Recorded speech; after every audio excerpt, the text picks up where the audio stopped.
So here we have our own little Pokemon episode here on Bofuri. So last week we had some of the members of Maple Tree go out and get pets of their own, and now we have the other members actually get pets. I'm actually surprised that they actually broke down and showed every single member of Maple Tree getting their very own pet and how they went about and did it. So anyway, we just got done watching the episode 6 to Bofuri season 2, and yes, there's a event coming up that basically is very important for people to have pets. That's pretty much the only clue they've given for that event. And so of course Maple already has Syrup. Yeah, and already has her little turtle, and they already have pets, so the rest of the team has to go get pets.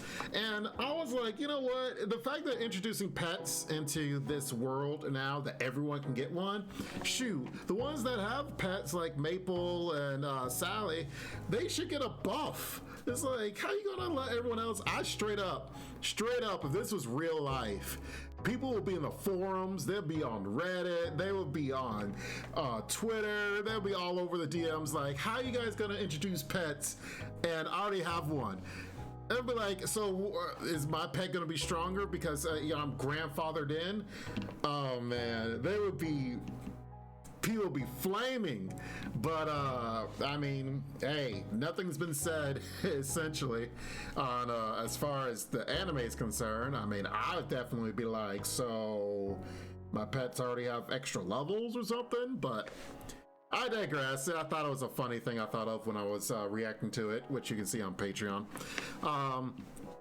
So they, going off and getting pets, and there was some key moments that actually were really good in this episode. One, it was really cool to see a boss fight in the middle of this, where they had the fire dragon, or lava dragon, however they phrased it, and it was actually really cool to actually see this dragon. And of course, Maple had to use her tentacles, but she did it actually really well. So Maple uses her tentacles to cover the dragon's face, and especially when the dragon was about to breathe fire.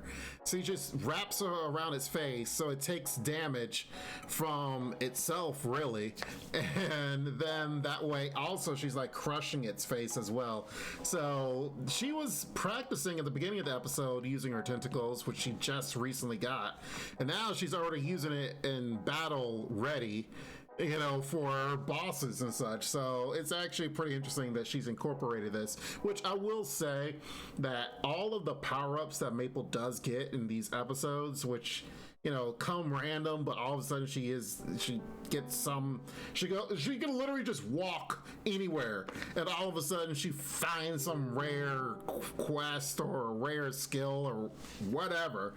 And but what I was gonna say is that it's actually really good that she utilizes them, that it's not like, oh, this is a skill and then you wait 5 episodes later and then she finally uses it type deal. She's actually, with a lot of fights, she keeps using multiple skills even from season 1, which is actually really good that the developers actually are doing that. Almost like, basically like, this is a real game, you're going to utilize all the skills you have, and they do that.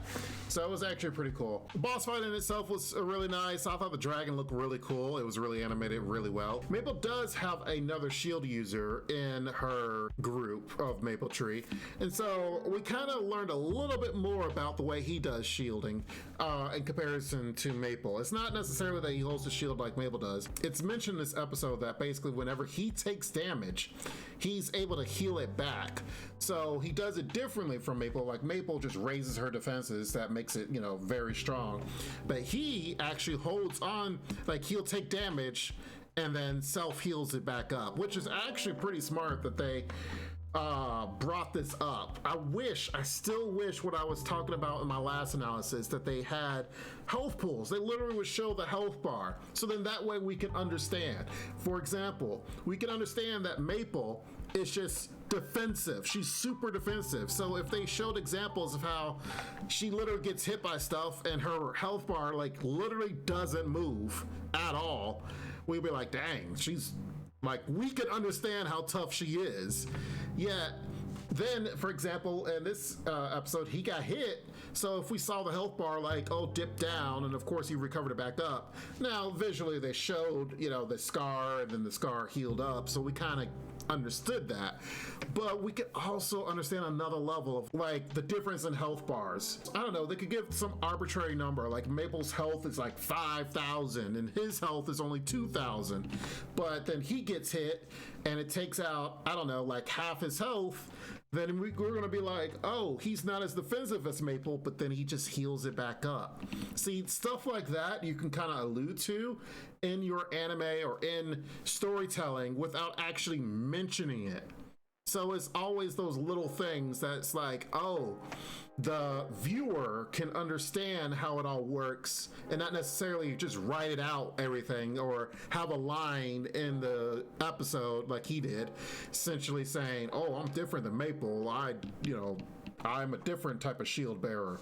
And it's like, okay. But if you had health bars, you wouldn't necessarily have to say that. You could just show that. And it just adds another level of, I guess, storytelling is my point. So then that way we're like, dang, Maple is just a tank. Nothing can harm her.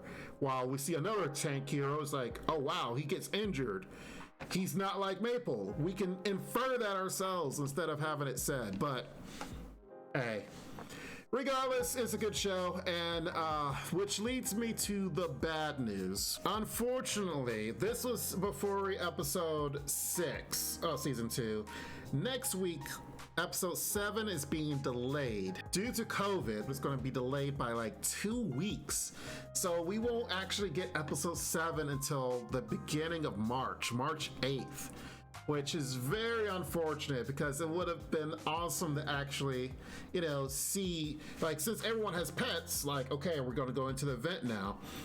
But it's unfortunate. We got to wait 2 weeks for another episode. And then, as it says here, episodes 11 and 12, we have no clue when they're coming out. And that's just episode 7. So we assume that 7, 8, 9, and 10 are going to be all of March. And then I guess the delay 11 and 12 to later. So it's very, very unfortunate. It sucks, but I guess we just gotta wait for good things, right? And it's all right. It's all right. I'm a very patient person, so this is one of the reasons why I wanted to state this. So next week, you guys aren't looking like, hey, where's our review?